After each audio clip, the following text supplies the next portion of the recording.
School broadcasting system and call back unit के features के बारे में हम लोग काफ़ी कुछ बातचीत कर चुके हैं। ये वीडियो बेसिकली सिस्टम आर्किटेक्चर उसका क्या है, केबल टोपोलॉजी क्या है, उसके डिस्कशन के लिए है।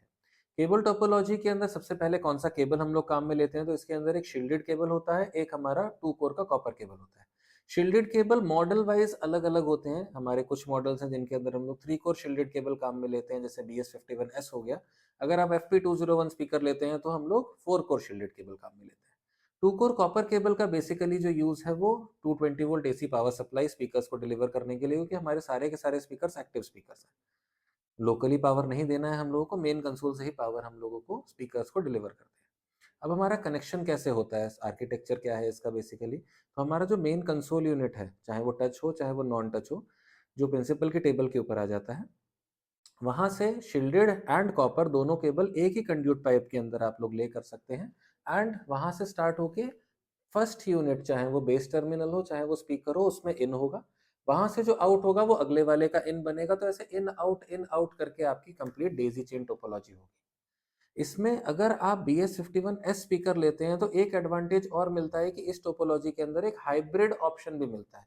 हाइब्रिड का मतलब ये हो गया कि डेजी चेन तो है ही है, उसके अलावा अगर सपोज हमारा कोई ऐसा इंफ्रास्ट्रक्चर है जहाँ पे दोनों साइड में हमारे रूम्स हैं, तो आप वहीं से स्टार टोपोलॉजी का मतलब है केबल को दोनों साइड में पार्ट करके और दोनों डायरेक्शन में जा सकते हैं। तो जैसे अलग अलग फ्लोर्स हैं तो उनके लिए आप अलग अलग केबल्स भी ले सकते हैं। ये चीज BS51S में ही करनी है, FP201 में हमें डेजी चेन को ही फॉलो करना होता है।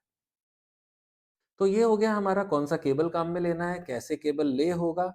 नेक्स्ट ऑप्शन आता है कि क्या ये सिस्टम हमारा कैट 6 केबल के ऊपर काम करेगा। टेक्नोलॉजिकली अगर हम लोग बात करते हैं तो इसके अंदर जो सिग्नल ट्रैवल करता है वो सिग्नल हमारा एनालॉग ऑडियो होता है एंड डिजिटल डेटा होता है। सिंस ये एनालॉग ऑडियो है तो इस वजह से हम लोग इसको कैट 6 पे नहीं ले करते हैं, ताकि लॉन्ग टर्म के अंदर किसी तरह की कोई प्रॉब्लम ना आए। कैट 6 केबल बहुत ही एक पतला केबल होता है, 23 गेज का केबल है। हाँ, यहीं पर हमारा अगर आईपी बेस्ड सॉल्यूशन होता तो डेफिनेटली हम लोग इसके अंदर कैट 6 लेते। बट ये एक हाइब्रिड सॉल्यूशन है, ये एक एनालॉग एंड आईपी के बीच का सॉल्यूशन है, जो कि कॉस्ट इफेक्टिव भी होता है और एक बिल्डिंग के लिए मोर देन सफिशिएंट सॉल्यूशन है। We don't have to go for the IP. IP के लिए एक सुपर सिंक की कंप्लीट प्रोडक्ट रेंज है, आप उसमें से कुछ भी चूज कर सकते हैं। वो सारा का सारा इंस्टॉलेशन हमारा कैट 6 केबल के ऊपर होता है। बट ये एक हाइब्रिड सॉल्यूशन है जिसको हम लोग कैट 6 पर रेकमेंड नहीं करते हैं। तो this was all about the cable architecture, आपका केबल टोपोलॉजी क्या है, कैसे कनेक्शंस करने हैं। Thanks a lot for watching, will be coming soon with more videos, more informative videos for you. Thank you.